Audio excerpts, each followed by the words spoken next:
Class में हम बात करने वाले हैं all accounting vouchers of tally. कहने का मतलब ये है कि टैली के अंदर कौन कौन से बाउचर्स का यूज़ किया जाता है ट्रांजैक्शन करने के लिए। आज हम उस पर बात करेंगे। तो ये सेकंड यूनिट का टॉपिक है जो मैं आपको आज बताने जा रहा हूँ। इसको कवर करेंगे आज की क्लास में हम। तो सबसे पहले मैं आपको ये बता दूँ अकाउंटिंग बाउचर्स होते क्या है।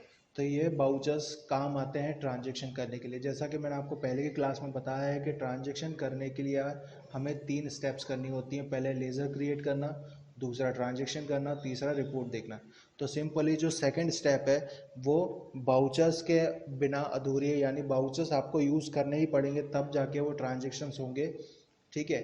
तो आज की क्लास में अब मैं आपको बताने जा रहा हूँ कि बाउचर्स के टाइप कौन कौन से होते हैं। तो सबसे पहले मैं आपको बाउचर्स के नाम बताऊंगा, उनके शॉर्टकट कीज़ बताऊंगा, फिर उनके काम के बारे में बताऊंगा। तो सबसे पहले मैं आपको बताने जा रहा हूँ उनके नाम के बारे में। तो सबसे पहले हम यहाँ लिखेंगे कॉन्ट्रा बाउचर। तो सबसे पहला बाउचर हमारा है कॉन्ट्रा बाउचर। ठीक है, कॉन्ट्रा बाउचर्स। तो इसकी जो शॉर्टकट की होती है वो कुछ ये होती है F4। ठीक है, F4 कॉन्ट्रा बाउचर की शॉर्टकट की होती है। इसका यूज़ किया जाता है केवल और केवल सिर्फ बैंक ट्रांजैक्शन के लिए, जैसे बैंक में पैसा डिपॉजिट करना, बैंक से पैसा निकालना, बैंक में कैश विड्रॉ करना। ठीक है, या फिर बैंक टू बैंक ट्रांसफ़र करना। दूसरा बाउचर है पेमेंट बाउचर।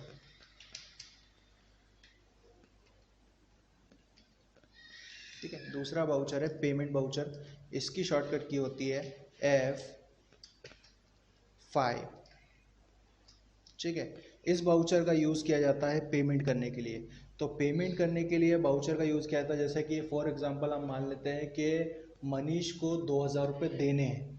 तो आप किस बाउचर से दोगे? तो मनीष को दिए जाएंगे 2000 रुपये पेमेंट बाउचर से। ठीक है, और तीसरा बाउचर है हमारा रिसिप्ट बाउचर।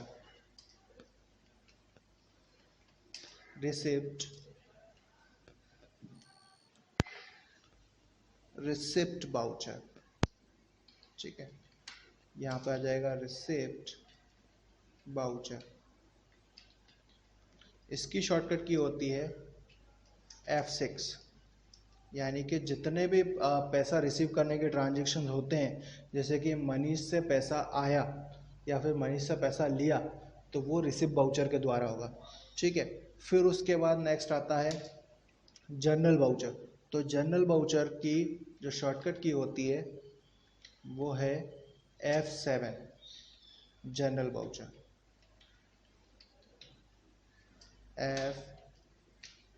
F7। ठीक है, ये जनरल बाउचर की शॉर्टकट की होती है। अब जनरल बाउचर का काम क्या है? जनरल बाउचर में वो सारे ट्रांजैक्शन किए जाते हैं जो कि जैसे एडजस्टमेंट के लिए होते हैं। हमने किसी को डिस्काउंट दिया तो वो एक एडजस्टमेंट करना होगा। मतलब मान लीजिए कि मेरे पास रमेश से 5000 रुपये लेने थे, लेकिन रमेश ने मुझे 4800 रुपये ही दिए। तो 200 रुपये वो मुझसे डिस्काउंट मांगने लगा और मैंने यदि उसको डिस्काउंट दे दिया तो वो जो ट्रांजैक्शन होगा डिस्काउंट अलाउ करने का वो जनरल बाउचर के द्वारा होगा। ठीक है, यदि आप रिसीव करते हो तो रिसीव भी इससे ही होगा। ठीक है, डिस्काउंट रिसीव करते हो तो। और नेक्स्ट हमारा बाउचर है सेल्स बाउचर। तो यहाँ पे हम लिखने वाला हूँ मैं सेल्स बाउचर। ये सबसे ज़्यादा यूज़ करने वाला बाउचर है, क्योंकि बेसिकली बिजनेस में परचेस और सेल ज़्यादा की जाती है। तो सेल्स बाउचर एक तरह का इनवॉइस बाउचर भी यूज़ कर सकते हो आप। इसको एज अ इनवॉइस भी यूज़ कर सकते हो, एज अ बाउचर भी यूज़ कर सकते हो। इनवॉइस का मतलब होता है बिल बनाना और बाउचर का मतलब होता है एंट्री करना। यानी कि बाउचर में आपको सिर्फ डेबिट और क्रेडिट दिखाई देगा, जबकि इनवॉइस में आपको पूरी डिटेल मिलेगी, पार्टी अकाउंट नेम। ठीक है, आप उसमें नेम ऑफ आइटम लिख सकते हो, बहुत सारी चीज़ें लिख सकते हो। उसके बाद नेक्स्ट बाउचर है हमारा purchase voucher. Sales voucher sales के लिए यूज़ होता है, परचेस बाउचर परचेस के लिए यूज़ होगा। ठीक है, तो परचेस बाउचर का सिर्फ काम है परचेस करना, तो आप इससे सिर्फ परचेस ही कर सकते हो। इसकी शॉर्टकट की होती है F9। ठीक है, F9 इसकी शॉर्टकट की रहेगी। उसके बाद जो नेक्स्ट बाउचर होते हैं हमारे वो एक एडजस्टमेंट करने के लिए होते हैं। कहने का मतलब ये है कि यदि आपने परचेस किया है तो आप परचेस रिटर्न कैसे करोगे। तो जैसे मैंने मान लीजिए मैंने पहले सेल्स वाउचर लिख दिया तो, और मैंने सेल किया माल को उधार में या क्या कैश में, यदि किसी ने मुझे माल वापस लौटा दिया तो मैं वापस कैसे लूँगा, तो उसको लूँगा sales return, sales return voucher से। तो सेल्स रिटर्न बाउचर यानी कि क्रेडिट नोट बाउचर, तो उसको हम यहाँ लिखेंगे सेल्स रिटर्न को बोलते हैं क्रेडिट नोट। ठीक है, credit note voucher, credit note voucher. ठीक है, इसकी शॉर्टकट की होती है कंट्रोल के साथ F8। ठीक है, ये क्रेडिट नोट बाउचर कहलाता है। तो कंट्रोल के साथ F8। ठीक, यदि अगर मैंने माल उधार में किसी से बेचा, किसी से खरीदा, या फिर मैं उसको कैश में मैंने खरीदा और मैं उसको रिटर्न करना चाह रहा हूँ, तो वो रिटर्न कैसे करूँगा, तो वो रिटर्न करने के लिए होता है यहाँ पर डेबिट नोट। तो इसको बोलते हैं डेबिट नोट, यानी कि परचेस रिटर्न। ठीक है, यदि आप टैली में काम कर रहे हो तो इसको आपको यहाँ पर डेबिट नोट ही बोलना होगा, क्योंकि यहाँ पर ये डेबिट नोट के नाम से ही जाना जाता है। लेकिन अगर आपसे कोई बोलता है कि आपको परचेस रिटर्न करना है तो भी डेबिट नोट ही किया जाएगा, या डेबिट नोट करना है तब भी परचेस रिटर्न ही होगा, मतलब कि दोनों का मतलब सेम ही है। ठीक है, उसके बाद मैं आपको बता रहा हूँ एक और बाउचर है जो कि रहेगा अपना रिवर्सिंग जर्नल। रिवर्सिंग जर्नल का काम ये होता है, ये एक एडजस्टमेंट बाउचर होता है। एडजस्टमेंट बाउचर मतलब कि इसमें वो खर्चे नोट किए जाते हैं जो हमारे लिए हमारे बिजनेस के अकॉर्डिंग इतने महत्वपूर्ण या फिर हमारे बिजनेस पे इतना इफेक्ट नहीं डालते, लेकिन हम याददाश्त के तौर पर इन्हें नोट करना चाहते हैं, तो वो खर्चे हम यहाँ पे नोट कर सकते हैं। ठीक है, और इसकी शॉर्टकट की होती है F10। लेकिन याद रखिएगा जब तक आप फीचर ऑन नहीं करेंगे तब तक ये काम नहीं करेगा। तो मैंने यहाँ पे F10 रिवर्सिंग जनरल लिखा हुआ है। तो एक एक करके मैंने सबके काम आपको बता दिए हैं। फॉर एग्जांपल एक बार मैं आपको और बता देता हूँ। कॉन्ट्रा बाउचर सिर्फ बैंक से रिलेटेड काम के लिए यूज़ होता है। ठीक है, पेमेंट बाउचर का काम पेमेंट करना होता है और कैश में फिक्स एसेट परचेस करना होता है। दूसरा है रिसिप्ट बाउचर, इसका काम होता है कैश रिसीव करना, और दूसरा इसका काम होता है फिक्स एसेट को कैश में सेल करना। ठीक है, उसके बाद जर्नल बाउचर, ये एडजस्टमेंट एंट्रियों के लिए यूज़ होता है। तो जर्नल बाउचर में एडजस्टमेंट एंट्री कौन कौन सी की जा सकती हैं, वो सारी एंट्रियाँ की जा सकती हैं जो एडजस्टमेंट के लिए होती हैं। फॉर एग्जांपल हम जैसे मान लीजिए कि मुझे डिस्काउंट रिसीव करना है, डिस्काउंट अलाउ करना है, बैड डेब्ट्स हो गए। ठीक है, बैड डेब्ट्स मतलब आपका पैसा डूब जाना, सेल्स का काम है सेल्स करना, क्रेडिट नोट का काम है सेल्स रिटर्न करना। ठीक है, परचेस का काम है परचेस करना, और डेबिट नोट का काम है परचेस रिटर्न करना। रिवर्सिंग जर्नल में उन खर्चों को नोट किया जाता है जो हमारे बिजनेस के अकॉर्डिंग छोटे मोटे होते हैं और एक्सेप्शन केस में किए जाते हैं, लेकिन हम उन्हें याददाश्त के तौर पर रखते हैं। ठीक है, रिवर्सिंग जर्नल में, और इनका इफेक्ट ना तो बैलेंस शीट पे दिखाई देता है, ना ही आपको प्रॉफिट एंड लॉस पे दिखाई देगा। ये दिखाई देगा आपको कहाँ पर, डिस्प्ले एक्सेप्शन रिपोर्ट में रिवर्सिंग जर्नल के अंदर। तो ये ऑल बाउचर्स टाइप हैं जो मैं आपको बताए हैं। ठीक है, और एग्जांपल में मैं इनकी सारी चीज़ें भी आपको बता दे रहा हूँ कि किस बाउचर का क्या काम होता है। नेक्स्ट क्लास में हम इसके आगे देखेंगे। ठीक है, नेक्स्ट टॉपिक को कवर करेंगे।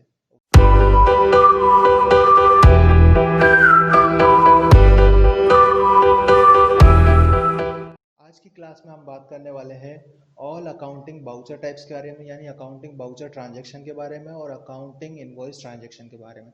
तो टैली का ये सेकेंड यूनिट का टॉपिक है जिसमें मैं आज आपको प्रैक्टिकल बताने जा रहा हूँ इस वीडियो में। ठीक है, इस क्लास में तो अकाउंटिंग बाउचर ट्रांजैक्शन बताऊँगा और सेकेंड में बताऊँगा अकाउंटिंग इनवॉइस ट्रांजैक्शन। याद रखिएगा 3 स्टेप में काम होता है टैली में। पहले लेज़र क्रिएट करना, दूसरा ट्रांजैक्शन करना, तीसरा रिपोर्ट लिखना। तो सबसे पहले बिजनेस में जो ट्रांजेक्शन किया जाता है वो इन्वेस्टमेंट के लिए किया जाता है, यानी जैसे आप बिजनेस स्टार्ट करते हो तो सबसे पहले आपका जो होता है ट्रांजेक्शन वो होता है कैपिटल यानी कि इन्वेस्टमेंट का। कैपिटल को बोला जाता है पूंजी यानी पैसा लगाना। तो सबसे पहले मैं क्या करने वाला हूँ, यहाँ पर एक लेज़र बनाने वाला हूँ, तो लेज़र बना लेता हूँ, अकाउंट्स इन्फो लेज़र क्रिएट। तो यहाँ पे मैं लिख दे रहा हूँ कंपनीज कैपिटल, ठीक है। तो यहाँ पे कंपनीज कैपिटल हो जाएगा, ठीक है, और उसका जो अंडर जाएगा वो जाएगा कैपिटल अकाउंट, ठीक है। यानी कि लेज़र बनाने के लिए दो ही चीज़ें आवश्यकता होती हैं, एक तो कंपनीज कैपिटल यानी उसका नाम आप कैपिटल भी रख सकते हो, बिजनेस कैपिटल भी रख सकते हो, बस उसका नाम जो ऐसा हो जिससे वो पहचान में आए। तो यहाँ पे मैं ले रहा हूँ कंपनीज कैपिटल और अंडर जाएगा कैपिटल अकाउंट। उसके बाद यहाँ पे आप कर लेंगे इसे एक्सेप्ट। एक्सेप्ट करने के बाद आपको करना क्या है, तो ये फर्स्ट स्टेप थी। मैंने फर्स्ट स्टेप कहाँ से पूरी करी, अकाउंट्स इन्फो लेज़र और क्रिएट। यहाँ पे मैं क्रिएट करने का, यदि आपको देखना है कि लेज़र बनी या नहीं बनी तो आप यहाँ पे चेक कर सकते हैं। तो यहाँ पे मैंने देखा तो कैपिटल नाम की लेज़र भी बनी हुई है और कंपनी कैपिटल नाम की लेज़र भी बनी हुई है, ठीक है। मैंने 2 लेज़र बना दिए। उसके बाद यहाँ पर आपकी दूसरी स्टेप रहेगी ट्रांजेक्शन, यानी अकाउंटिंग बाउचर में ट्रांजेक्शन करना। तो याद रखिएगा जो कैपिटल होती है, तो पहले मैं आपको बता देता हूँ, याद रखिएगा हमेशा जो कैपिटल होती है हमेशा रिसिप्ट होती है, पैसा हमेशा रिसिप्ट होगा यानी आएगा। आपको ये बताना है कि टेलीगो के कितना पैसा आप लगा रहे हो, तो कैपिटल की जो एंट्री है वो रिसिप्ट वाउचर में होगी। तो यहाँ पे मैं रिसिप्ट वाउचर ऑलरेडी खुला हुआ है। यदि आपके पास रिसिप्ट वाउचर ना हो, जैसे ये पेमेंट वाउचर हो, तो आपको करना क्या है, शॉर्टकट की लगानी है F6 रिसिप्ट वाउचर। यदि आपको शॉर्टकट की याद नहीं है तो कोई प्रॉब्लम नहीं है, यहाँ से भी आपको राइट साइड पैनल से भी आपको मिल जाएगा और यहाँ से भी आप क्लिक करके लगा सकते हैं, ठीक है। उसके बाद सबसे पहले यहाँ पर ये रहेगा डेबिट साइड और ये रहेगा क्रेडिट साइड। तो अकाउंट्स में आएगा कैश, क्योंकि यहाँ पर लिखेंगे हम कैश, तो कैश अकाउंट डेबिट हो जाएगा, क्योंकि हमेशा याद रखिएगा कैपिटल हमेशा कैश में लगती है। तो यहाँ पे मैंने कैश में कैपिटल लगाई, तो cash account debit to capital account. अब 2 लेज़र है मेरे पास, कंपनीज कैपिटल भी ले सकता हूँ, कैपिटल भी ले सकता हूँ, तो मैं यहाँ पर कंपनीज कैपिटल ले ले रहा हूँ।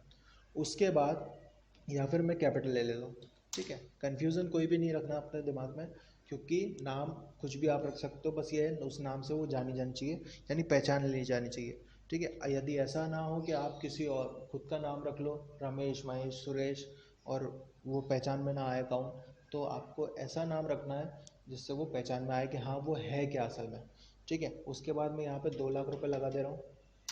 तो यहाँ पे 2 लाख रुपए लगा दिया। अब मैं नरेशन की जगह यहाँ पे होती है, तो आप यहाँ पे नरेशन भी लिख सकते हैं, ठीक है। तो नरेशन लिखने के लिए जैसे बीइंग से चालू करते हैं, यह नरेशन ऑप्शनल होता है, ज़रूरी नहीं है, लेकिन मैं आपको लिख के दिखा देता हूँ। बीइंग बिजनेस स्टार्ट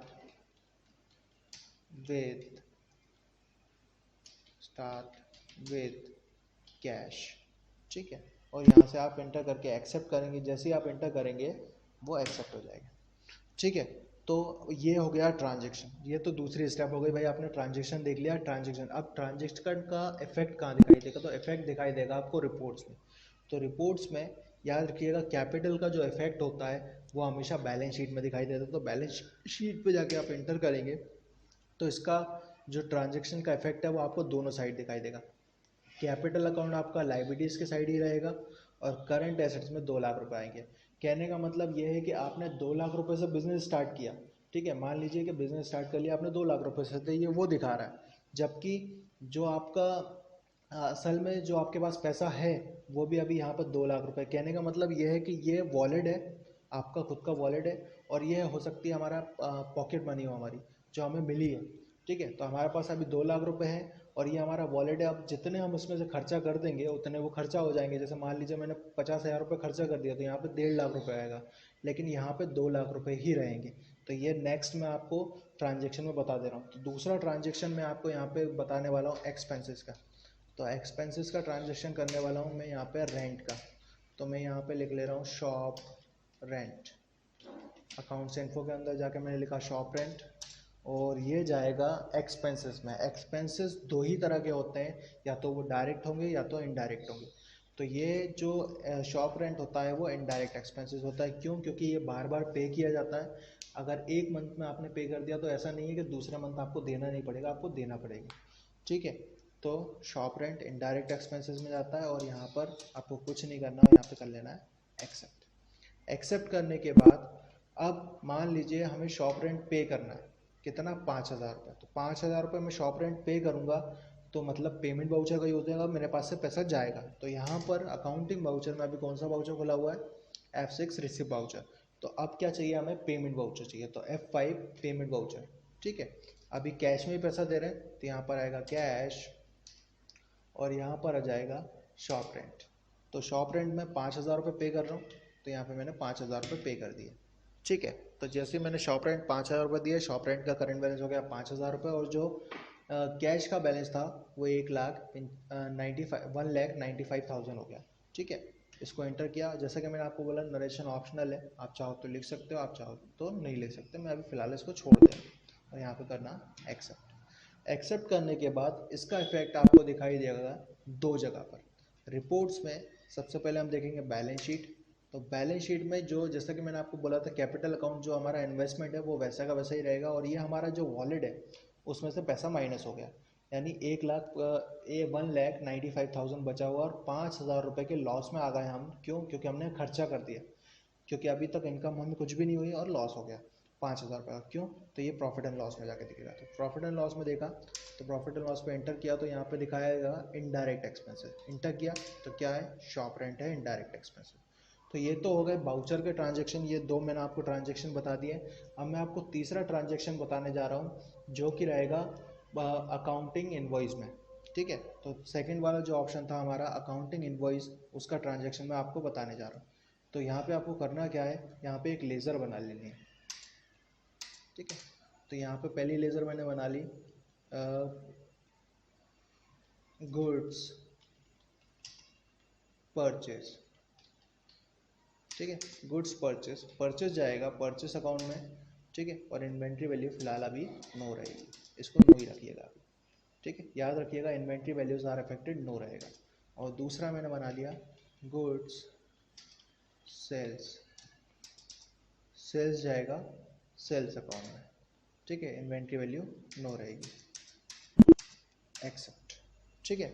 एक्सेप्ट करने के बाद सबसे पहला ट्रांजेक्शन मैं आपको बता दे रहा हूँ कि परचेस कैसे करते हैं। तो अकाउंटिंग वाउचर में जाना, यहाँ मिलेगा F9 परचेस वाउचर, ठीक है। इस तरह के जो आपको वाउचर दिखाई देते हैं इन्हें इनवॉइस बोला जाता है, ठीक है। और यदि आप इसको एज अ वाउचर कर देंगे तो ये कुछ ऐसा दिखाई देगा। राइट साइड से मैं क्लिक कर रहा हूँ, राइट साइड के पैनल पे लिखा हुआ है as a voucher as a invoice, वापस मैं एज अ इनवॉइस करता हूँ, फिर एज अ वाउचर करता हूँ, एज अ इनवॉइस। तो ये एज अ इनवॉइस है, ठीक है। सबसे पहले यहाँ पे सप्लाई का इनवॉइस नंबर पूछा जाएगा, यानी बिल नंबर, तो ये 4 से 5 डिजिट का हो सकता है। और यहाँ पे फिर डेट आ जाएगी। पार्टी अकाउंट नेम में फ़िलहाल हम कैश लेंगे क्योंकि हम कैश में काम कर रहे हैं, लेकिन जब सप्लाई की डिटेल आएगी तब वहाँ पर उसका नाम लिखेंगे जिससे हम माल खरीद रहे हैं, यानी कि गुड्स परचेस कर रहे हैं, और उसका एड्रेस।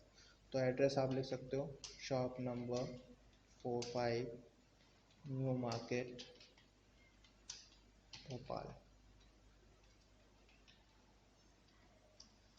ठीक है। और इसके बाद यहाँ पर आएगा गुड्स परचेस, ठीक है। गुड्स परचेस इसलिए आएगा क्योंकि हम माल परचेस कर रहे हैं। तो यहाँ पे एंटर किया, कितने का माल परचेस कर रहे हैं, तो मैंने कहा 10,000 रुपये का।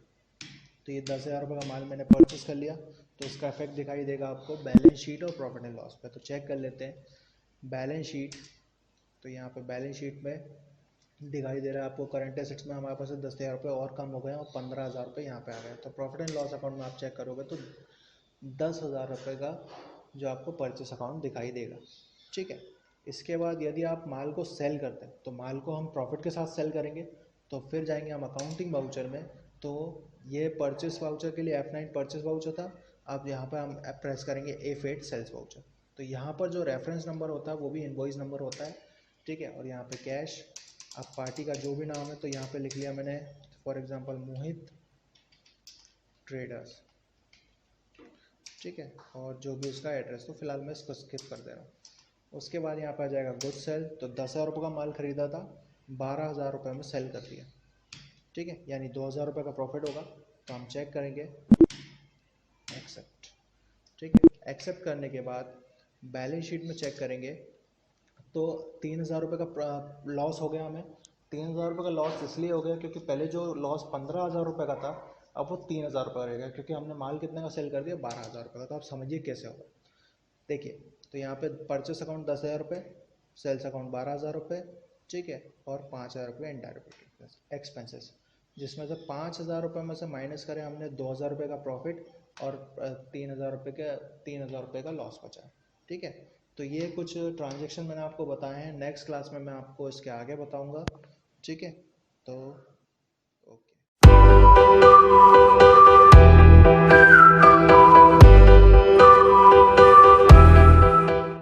आज की क्लास में मैं आपको बताने जा रहा हूँ एक्सपोर्ट इनवॉइस और transaction using bill wise detail के बारे में। तो एक्सपोर्ट इनवॉइस का मतलब होता है कि किसी माल को एक्सपोर्ट करना है तो उसके लिए एक इनवॉइस बनाना है इन टैली। तो मैं आपको पहले बता देता हूँ, ये भी एक प्रैक्टिकल है। तो सिंपली आपको करना क्या है, सबसे पहले मैंने एक कंपनी बना कर रखी है राम ट्रेडर्स नाम की। तो सबसे पहले आपको जाना है F11 F3 में। ठीक है, तो F11 F3 में यहाँ पे आपको यस करना है enable goods and service tax, ये ऑलरेडी यस है। और यहाँ पे दूसरा आपको ऑप्शन यस करना है set and alter GST detail, तो आप यहाँ से ये यस करेंगे। उसके बाद स्टेट रहेगा मध्य प्रदेश, रजिस्ट्रेशन टाइप में आएगा रेगुलर, और GST नंबर आपको स्टार्ट करना है 23 से, क्योंकि मध्य प्रदेश का कोड होता है 23 से। ये डमी GST नंबर है। ठीक है, तो सबसे पहले आपको लिखना है क्या है 23, फिर कुछ अल्फ़ाबेट्स, फिर कुछ नंबर, फिर कुछ अल्फ़ाबेट्स, फिर कुछ नंबर। ठीक है, इस तरीके से एक GST नंबर तैयार हो जाएगा।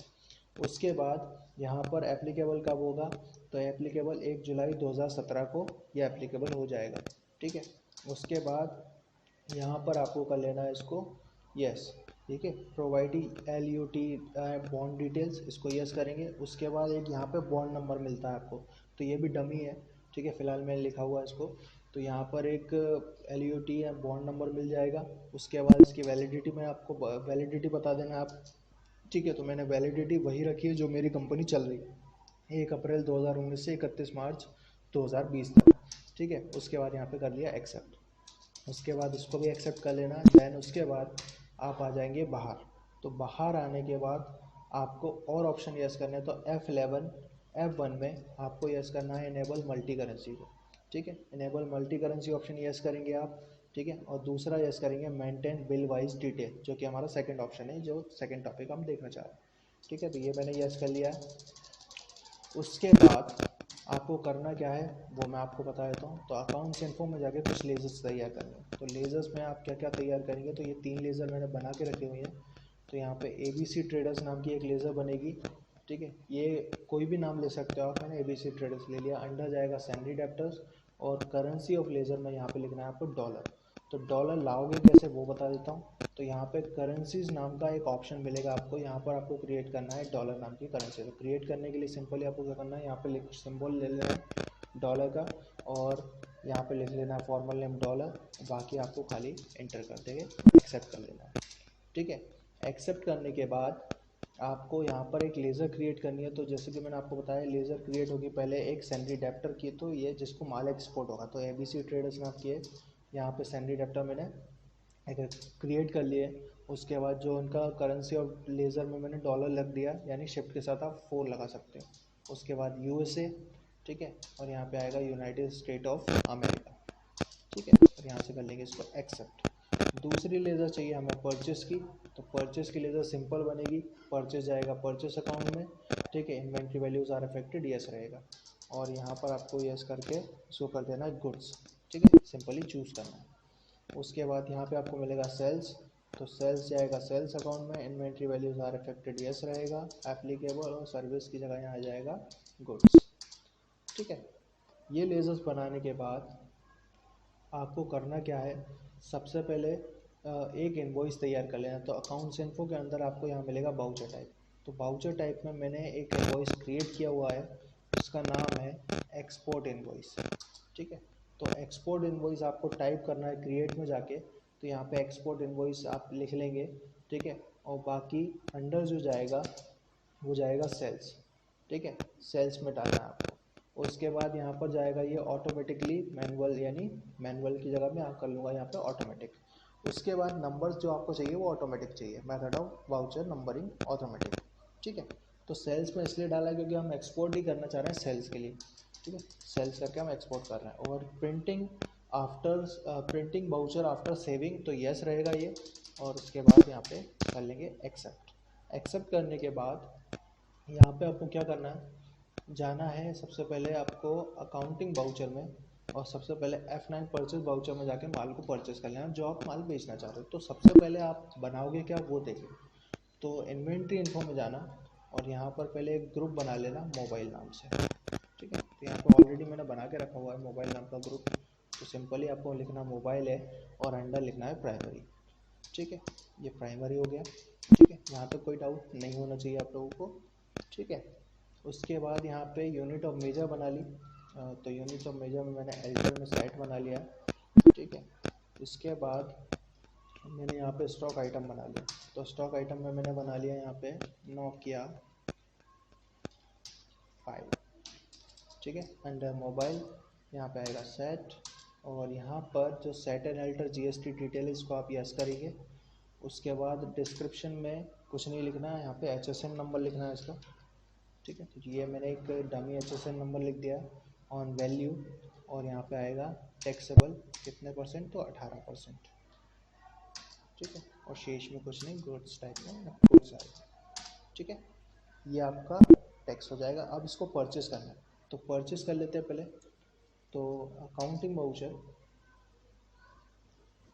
वाउचर में यहाँ पे परचेस इनवॉइस में परचेस करके बताएगा आपको, ठीक है। तो यहाँ पे कैश में परचेस कर ले रहा हूँ मैं, यहाँ पे परचेस, यहाँ पर जाएगा नोकिया 5। ऑर्डर नंबर में कुछ नहीं करना आपको, लोकेशन लेनी है मेल लोकेशन 5 सेट पर रेट 12,000 रुपये, ठीक है, यानी 60,000 रुपये। और यहाँ पे कर दिया एक्सेप्ट। एक्सेप्ट करने के बाद अब बात करते हैं हम एक्सपोर्ट इनवॉइस पे, जिस पर हम काम करना चाहते हैं। तो एक्सपोर्ट इनवॉइस में हम क्या करने वाले हैं, इंटर किया मैंने यहाँ पे। तो एक्सपोर्ट इनवॉइस में यहाँ पे मैं F8 करूँगा।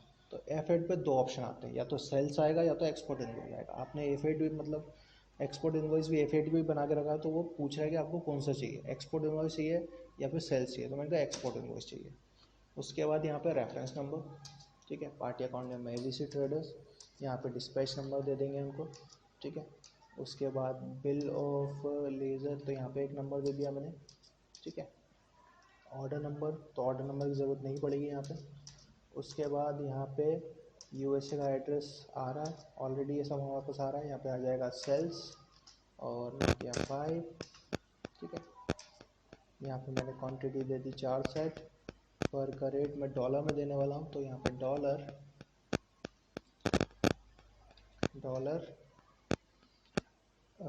$250, ठीक है। अब एक्सचेंज में अभी ये कुछ बता नहीं रहा है, तो यहाँ पे हम $1 की कीमत बताएंगे कि $1 की कीमत क्या है। तो $1 की कीमत है, $1 की कीमत मैं बताने वाला हूँ 75 रुपीज़,